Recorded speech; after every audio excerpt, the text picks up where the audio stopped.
Me as a doctor असल्यामुळे फिटनेसकडे माझं पूर्वीपासूनच मला आवड आहे त्याच्यामध्ये. पण मी डेली कित्येक वर्ष वॉकिंग करायची. सकाळी माझं 7:30 ते 7:30 वॉकिंग असायचं आणि त्याच्यानंतर माझं रुटीन सुरू व्हायचं हॉस्पिटल आणि दिवसभर माझं खूप बिझी शेड्यूल आहे. संध्याकाळी माझी OPD असायची. असं दिवस चालायचं. गेल्या 1 वर्षापासून मी नारायणी फिटनेस सेंटर एप्रिलमध्ये मी जॉईन केलं, ज्याच्यामध्ये मी 5चीच बॅच घेतली होती, कारण माझ्या शेड्यूलमध्ये ही 5चीच बॅच ॲडजस्ट होत होती. आणि नारायणी फिटनेस सेंटरला आल्यापासून माझं एकदम रुटीन खूप छान झालेलं आहे. म्हणजे 4:30 पावणे 5ला आपण होऊन जाग येते.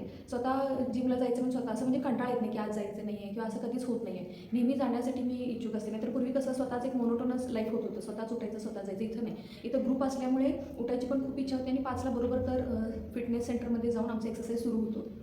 इथं आल्यानंतर गायकवाड सर असतात, प्रीती मॅडम आणि ह्या प्रीती मॅडम असतात. तर इथं गायत्री मॅडम पण असतात. हे 3 आमचे फिटनेस ट्रेनर आहेत, जे रेग्युलर घेतात. गेले 1 वर्ष मी इथे येते, पण एकदाही रविवार सोडून सुट्टी नसते. मग किती पाऊस असू दे, थंडी असू दे, काही रुटीन असू दे, पण बॅच ही होतेच इथे. इथला हा एक प्लस पॉईंट आहे. दुसरा म्हणजे इथे आल्यापासून मला इथं माझा गोल एवढाच होता की माझा वेट लॉस हा गोल होता. पण इथं आल्यापासून मला जे सबक्लिनिकल काही सिम्पटम्स होते, म्हणजे स्टॅमिना नसणे किंवा दिवसभर एनर्जेटिक नसणे किंवा एखादा प्रोग्राम करत असताना किंवा OPD करत असताना मला असं फोकस वाटायचं नाही किंवा विसरण्याचे माझं कन्सिडरिंग माय एज हा प्रॉब्लेम होत होता. पण आता सातत्य म्हणजे कन्सिस्टंटली मी गेली तर 1 वर्ष 2-3 महिन्यातच मला त्याचा इफेक्ट जाणवू लागला. स्टॅमिना तर वाढलाच माझा, एनर्जेटिक राहिले. दिवसभर कुठलंही काम करताना 5 नंतर जी एनर्जी लो होत होती त्याच्यामध्ये खूप माझ्यामध्ये इम्प्रूव्हमेंट झालं आहे. नारायणी फिटनेस सेंटरमध्ये इथे कसं आहे की 1 वर्ष झालं मी येते. एक्सरसाइज झाल्यानं प्रत्येक एक्सरसाइजनंतर स्ट्रेचिंग घेतलं जातं. त्याचा एक प्लस पॉईंटमध्ये बिलकुल बॉडी एक होत नाही. तर आपलं डिस्कंटिन्यू करण्याचं काय होतं, गॅप का पडतो की आज आपण एक्सरसाइज केली की दुसऱ्या दिवशी आपल्याला सिव्हिअर बॉडी एक होतं, त्यामुळे आपण येत नाही. पण इथं आल्यामुळे तसं नाही आहे. ईच अँड एव्हरी एक्सरसाइज घेतल्यानंतर स्ट्रेचिंग घेतलं जातं. त्याच्यामुळे आपलं बॉडी तर होतच नाही आणि रेग्युलरली आपल्याला येणं होतं. दुसरं, आत्ताच्या ह्या नवीन जीवनशैलीमध्ये आपल्याला बैठं काम खूप आहे.